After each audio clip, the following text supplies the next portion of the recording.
السلام علیکم ورحمۃ اللہ وبرکاتہ۔ الحمد للہ وکفی والصلاة والسلام علی سید الرسل وخاتم الانبیاء، اما بعد فاعوذ باللہ من الشیطان الرجیم، بسم اللہ الرحمن الرحیم۔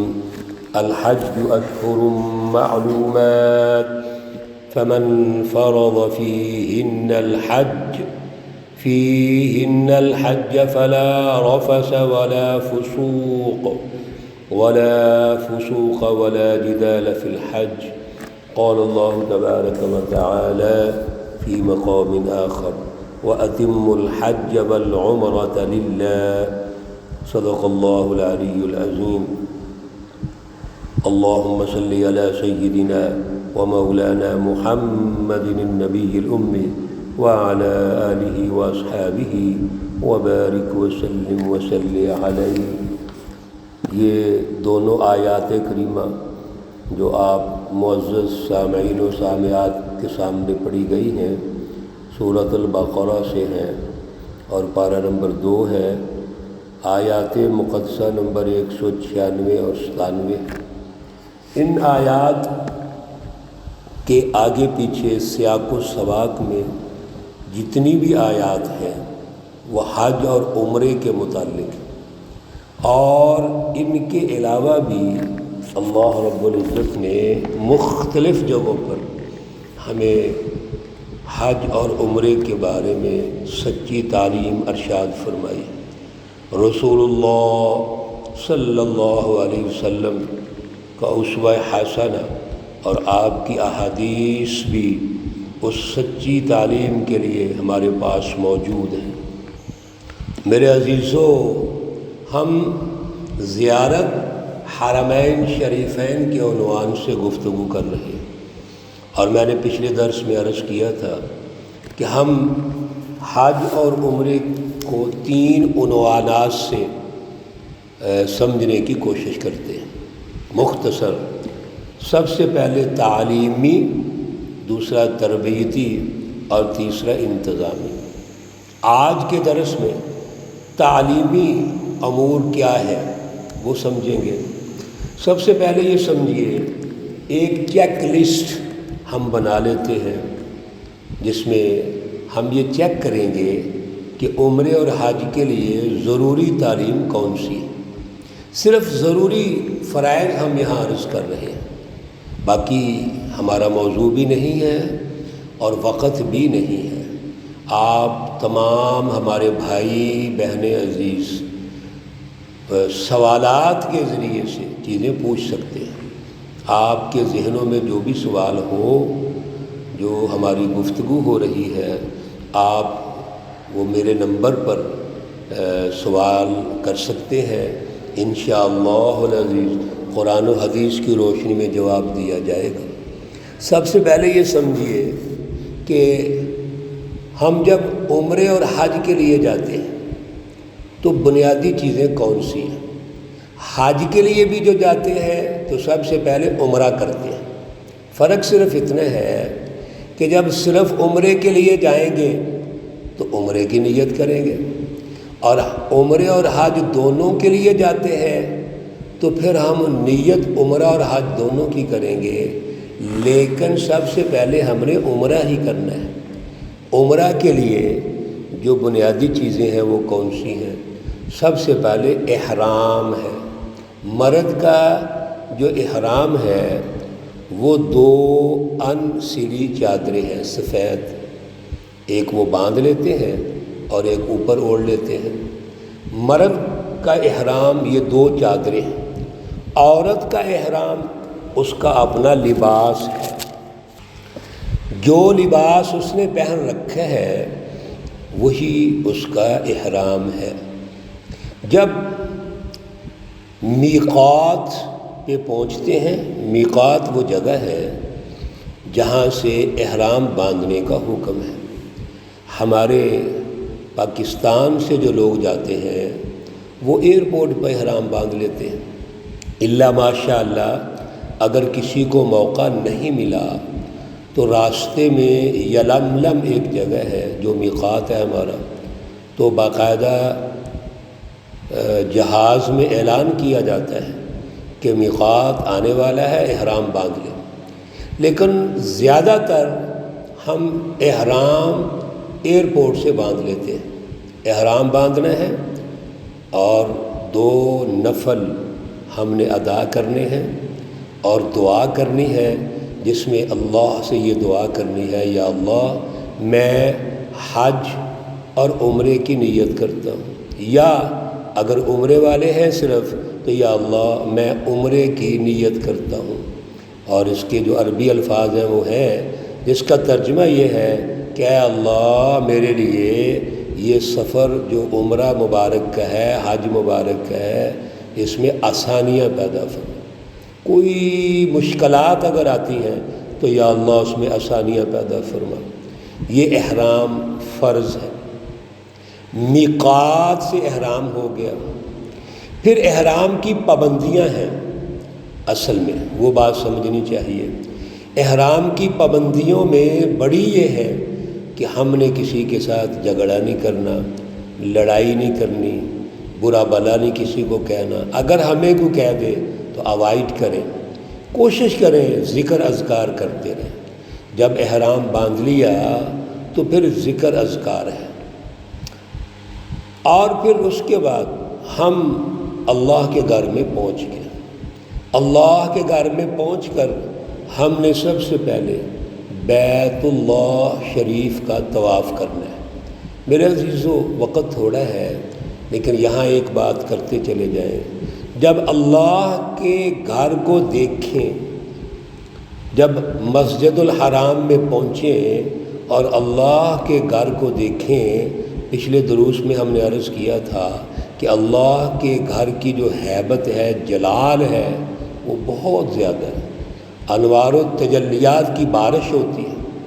جب اللہ کے گھر کو دیکھتے ہیں تو اس کا روب اور جلال ہمارے قلب اور دماغ پر غالب ہو جاتا ہے۔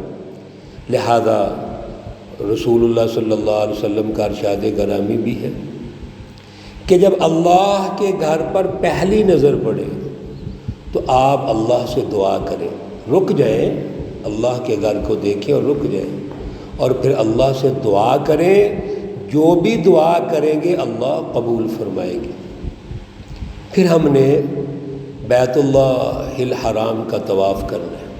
طواف حجر اسود سے شروع ہوتا ہے اور حجر اسود پر مکمل ہوتا ہے، 7 چکروں کا نام طواف۔ طواف مکمل ہونے کے بعد ہم مقام ابراہیم پر 2 نوافل ادا کریں گے۔ مقام ابراہیم بیت اللہ الحرام کے دروازے کے ساتھ وہ جگہ ہے، یہ درس میں بتایا گیا تھا، جہاں پر ابراہیم علیہ السلام کے مبارک پاؤں ایک پتھر پہ لگے ہوئے ہیں اور وہ جگہ محفوظ ہے۔ اور مقام ابراہیم چونکہ مطاف کے اندر ہے، لہذا اگر وہاں پر طواف کے بعد 2 نفل کا موقع نہ ملے تو مسجد الحرام میں کہیں بھی پڑھ لیں، وہ درست ہے۔ پھر آب زمزم پینا ہے پیٹ بھر کر، اور یہ دعا کرنی ہے، اللہم انی اسألک علما نافعا ورزقا واسعا وشفاء من کل داء۔ اس کے بعد ہم نے صفا اور مروہ کے درمیان سعی کرنی ہے، یعنی 7 چکر لگانے ہیں۔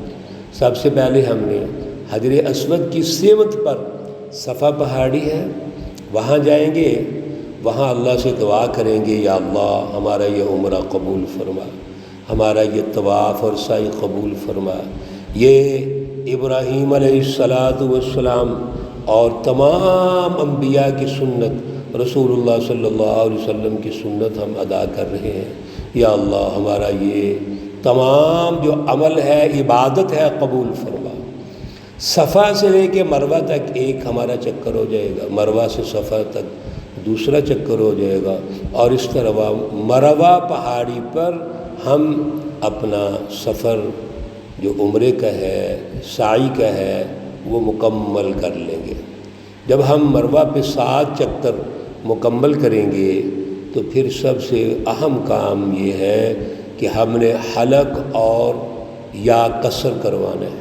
حلق ہم سر کو منڈواتے ہیں استرے کے ساتھ یا ریزر کے ساتھ، یعنی سر منڈوانا۔ قصر بال کٹوانا، اتنے بال کٹنے چاہیے جس طرح ہماری حجامت میں اچھی طرح بال کٹتے ہیں، تو یہ حلق اور قصر ہم کریں گے۔ اس کے بعد ہم غسل کریں گے، احرام کھول دیں گے، ہمارا عمرہ یہ مکمل ہو گیا ہے۔ اسی طرح حج کے لیے جاتے ہیں تو سب سے پہلے عمرہ کرتے ہیں، اور عمرہ کی یہ بنیادی فرائض جو ہیں ابھی ہم نے پڑھے، ہم نے سنے ہیں، اس کی تکمیل کے ساتھ ہی ہمارا عمرہ جو ہے وہ مکمل ہو جاتا ہے۔ اللہ رب العزت قبولیت سے نوازے۔ میرے عزیزو، یہ تعلیم ہمارے سمجھ میں رہنی چاہیے، ہمیں اتنی تعلیم آنی چاہیے کہ تاکہ جب ہم کوئی عمل کریں، عبادت کریں، تو ہمیں اس کی بنیادی چیزوں کا پتہ ہونا چاہیے۔ طواف کیسے کرنا ہے، سعی کیسے کرنی ہے، سعی کس کو کہتے ہیں، طواف کس کو کہتے ہیں۔ حجر اسود سے آغاز جب کرتے ہیں تو حجر اسود کا بوسہ لینا یہ بھی سنت ہے، لیکن اگر رش ہے تو رسول اللہ صلی اللہ علیہ وسلم نے فرمایا کہ دونوں ہتھیلیاں حجر اسود کی طرف کریں اور بسم اللہ اللہ اکبر کہیے اور طواف شروع کر دیجئے، آپ کو بوسے کا ثواب ہو جائے گا۔ اب ہم بوسہ لینے کے لیے جب حجر اسود کی طرف جاتے ہیں، وہاں رش ہے، خواتین ہیں، مرد ہیں، اور ہم زبردستی آگے بڑھتے ہوئے دھکے دے کے وہ عمل کرتے ہیں جو فرض بھی نہیں، واجب بھی نہیں، صرف مسنون ہے۔ یقیناً ثواب ہے بوسہ لینے کا، لیکن وہ چھوٹے سے ثواب کے لیے کسی کو دھکا دے کے یا تکلیف پہنچا کے کرتے ہیں تو وہ تو فرض ہے۔ یہ تو فرض ہے کسی کو تکلیف نہیں دینی۔ ابھی جیسے میں نے عرض کیا کہ یہ عمرے میں، حج میں یہ فرض ہے، اللہ کا حکم ہے کہ کسی کو تکلیف نہیں دینی، گالی گلوچ نہیں کرنی، دھکا نہیں دینا، پریشان نہیں کرنا، وہ فرض ہے۔ اس لیے حجر اسود کا بوسہ آسانی سے لے سکے ضرور لیں۔ دل کے اندر ضرور حسرت ہوتی ہے، ہونی چاہیے کہ حجر اسود کا بوسہ لیں ہم، لیکن میرے عزیزو ہمیں اس تعلیم کا خیال کرنا ہے جو اللہ نے دی ہے، جو فرائض ہیں، ضروری کام ہیں، ان کا بھی ہم نے خیال رکھنا ہے۔ اللہ ہمیں توفیق عطا فرمائے، اللہ ہمیں اعلیٰ صلاحیت عطا فرمائے۔ اللہ رب العزت تمام بیماروں کو شفائے کاملہ عاجلہ مستمرہ عطا فرمائے۔ اللہ رب العزت تمام مرحومین و مرحومات کو جنت الفردوس میں اعلیٰ مقام عطا فرمائے۔ ربنا تقبل منا انك انت السميع العليم وتب علينا انك انت التواب الرحيم، وصلى الله تعالى على النبي الأمي محمد وعلى آله وأصحابه أجمعين برحمتك يا أرحم الراحمين۔ السلام عليكم ورحمة الله وبركاته۔